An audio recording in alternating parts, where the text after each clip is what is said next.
One of the things holding this world back from evolving is our lack of ability to accept and understand the existence of alternate worlds. I'm not talking about fictional universes like you see in the movies. I'm talking about breaking free from our perceptions. If you follow my work, I have said this a lot. Our perceptions are our realities, but rarely are they truth. The world that we live in and the opinions that we hold as sacred are shaped by our experiences. Our journeys craft the narratives. Our trials paint the landscape. And our soul gives texture to the geography around us. In that same breath, the world in which other people see are shaped by their experiences, which means that the world we exist in is not the same world that they do.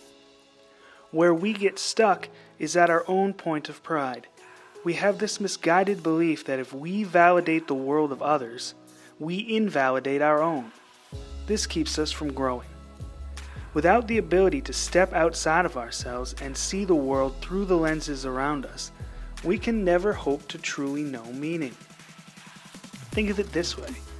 If I gave you a math problem to solve, but I didn't give you all of the proper variables needed to solve it, you would never be able to find the solution. How then can we expect to know the world intimately enough to change it without understanding it from as many different viewpoints as possible? Who are we to question the reality of others? When people go to places we have never been, do we question the existence of those places? No, we don't, because we know that they exist. Other people have seen it. There is proof in photographs. There are no photographs of the worlds inside of other people's minds. Not in the conventional sense, at least. But those pictures do exist, if you know where to look for them. Those worlds are expressed oftentimes through art. Every painting, every poem, every book, every song is a still frame of a moment in a world that you have never stepped foot in. And yet, you can feel the reality of its existence in every brushstroke, every sentence, every lyric, and every verse. The problem with today's world is that we have let an overriding toxic mindset shatter the fragility of the balance between the existence of alternate worlds. We are taught to think in one way. We are taught to believe in one universal concept. We are taught that fitting into society's box is our true end goal. We are taught that, so we know it to be true. But some of us can't reconcile what we know with what we feel. And so we are outcasts. We are mocked. We are berated, called crazy or insane. And no matter how much we try to describe the possibilities that exist beyond the teachings of conventional social structure, we are shut down and isolated. This is not a new trend. For thousands of years, humanity has feared things that challenge what they know, the things that they don't understand. Fear is the root cause of almost all ignorance.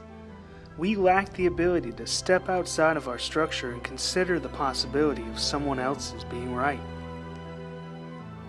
It's the reason that children fear the dark, because they don't know what lies beyond it or within it. In the same way, in terms of adults, they fear the destruction of the values they built their lives on, because if those are proven flawed, then who are they? That fear of the unknown causes anger and disdain, and only makes them dig their heels in deeper on their ground, making them reject new ideas even more vigorously. Imagine the first Neanderthal who saw a block of stone and thought, I could make this into something round that we could use to make moving things easier. Do you think that idea was well received by the tribe? I doubt it. But that Neanderthal never quit, and eventually, he proved them all wrong.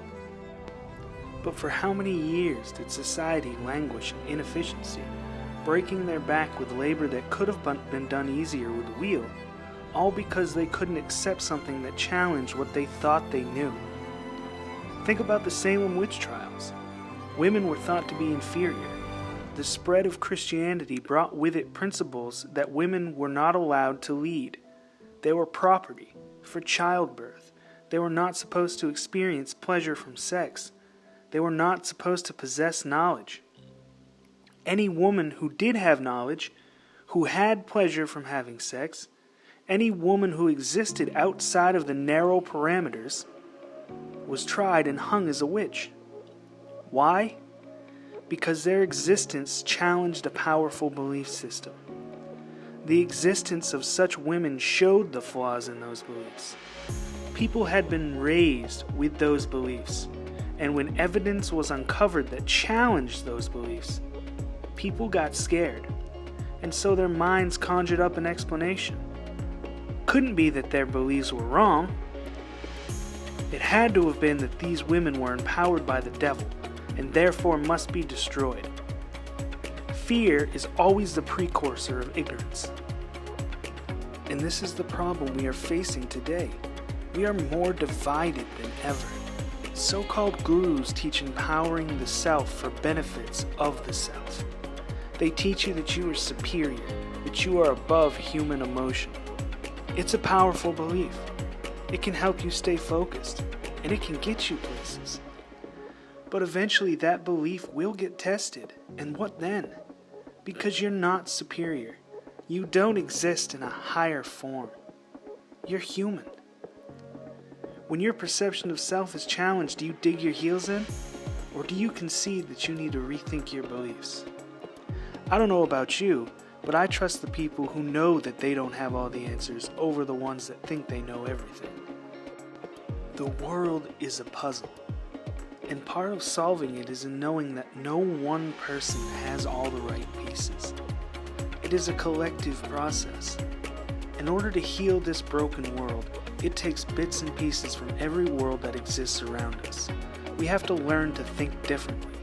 You don't have to believe in every solution, but you have to be willing to consider it. The instructions to heal this world are whispered in fragments in 1,000 languages across billions of worlds. The question is, do you have the courage to step into these worlds and listen?